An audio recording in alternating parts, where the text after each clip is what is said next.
Hey guys, so as most people across Great Britain now know, teenagers across the country have just picked up their A-levels and the GCSE results over the last fortnight. So I just want to say a massive well done to all of you, and I bet you all did fantastic.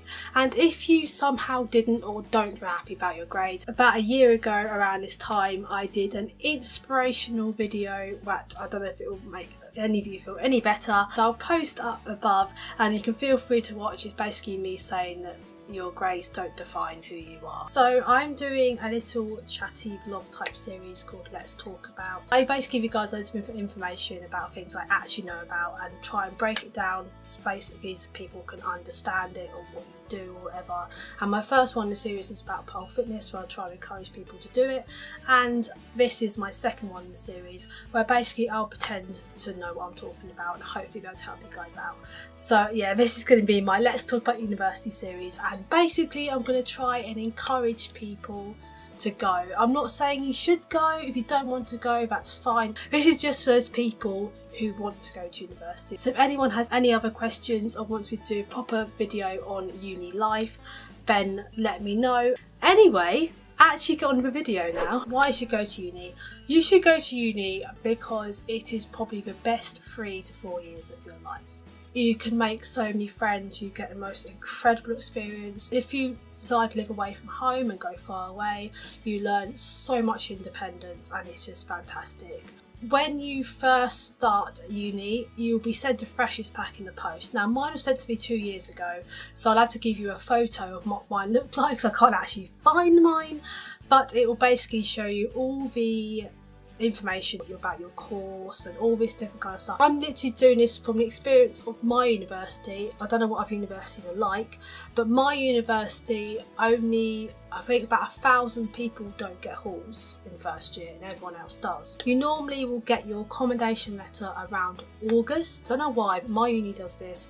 You will get your rejection letter at the end of August, but it never made any sense to me. But anyway, I'm not going to go into too much detail about it, but you will get your letter, and sometimes, like in my case, I actually was rejected from halls, but I managed to worm my way into halls because, you know, I'm amazing. I managed to get into halls in a way where they did this thing called twinning, where you get to share with somebody else and that other person gets paid to have you in their room. If you are offered to twin, they might not like it, but they will pay you to accommodate this other person. So I would do it. I wasn't paid because I was the twinner. When they find you a permanent room, they normally will ring you and you get to look around the room and see your flatmates, see if you actually want to live there, which in my case I did. I got my own room in the end. It wasn't as nice because it was quite small when I was used to a studio flat, but it was alright. So I'd recommend going for twinning if you get the option, or if you're one of the unis where you get halls, all first years get halls, and that's absolutely fabulous. Every single year you have to re-register for your course, and when you first start uni you have to register for your course, obviously. You'll be given lots of paperwork to fill out, including you have to make a student card. You have to choose a photo of your student card.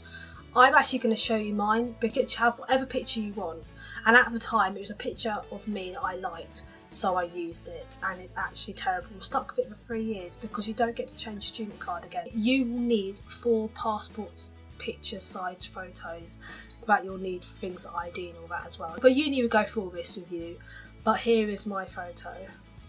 Here is an example of a student card. That there is my login number for the computers. At the bottom is the expiry dates. Obviously, as I graduate in 2017, it runs out in 2018. That's my date of birth on it, which is there, and my library number. Obviously, like I said, everyone's student card will be different. I'm just going by my experience and what my uni does. Finding accommodation. If you don't get to halls, most unis will run like an open day for houses. You can go and meet estate agents, you can look around and actually book viewings on private houses.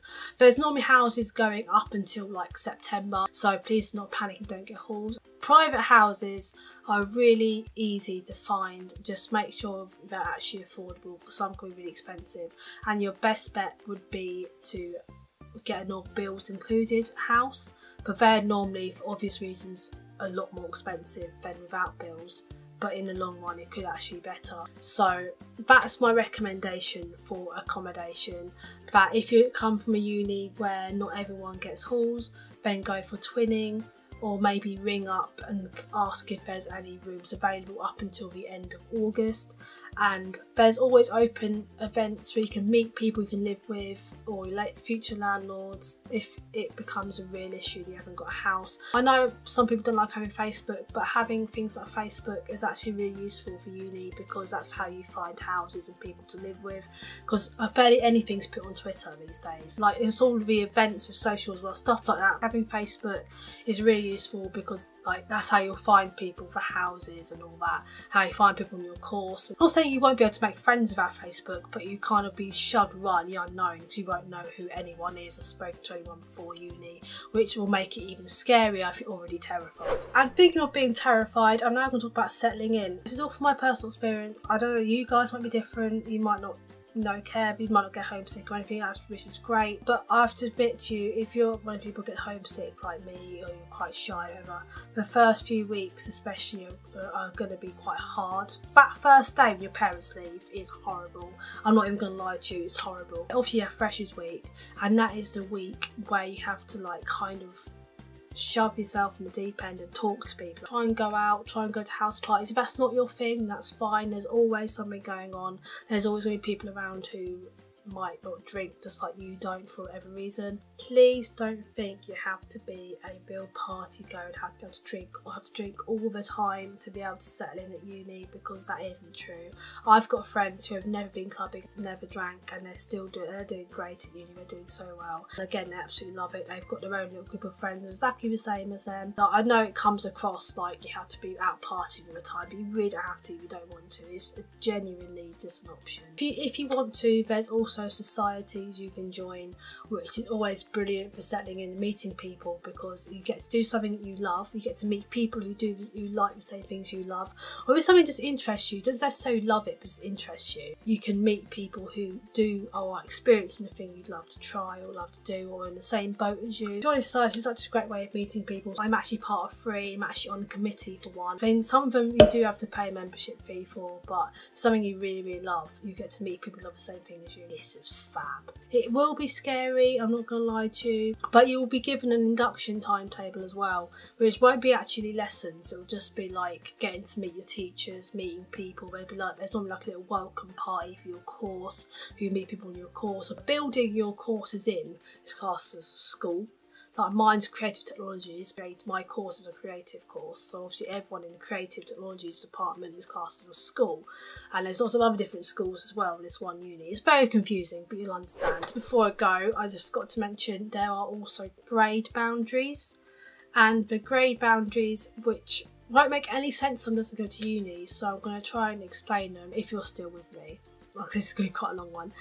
Basically, the grade boundaries are, if you do it in the grades of A levels, we have a first, which is obviously an A, which is like the best grade you can get, which is 70 plus. 2-1 is between 60 and 70, which is classed as a B. 2-2 is 50 to 60. And then, well no, 50-59, sorry, because 60 class counts as 2-1. And then there's a third, which is 40 to 49.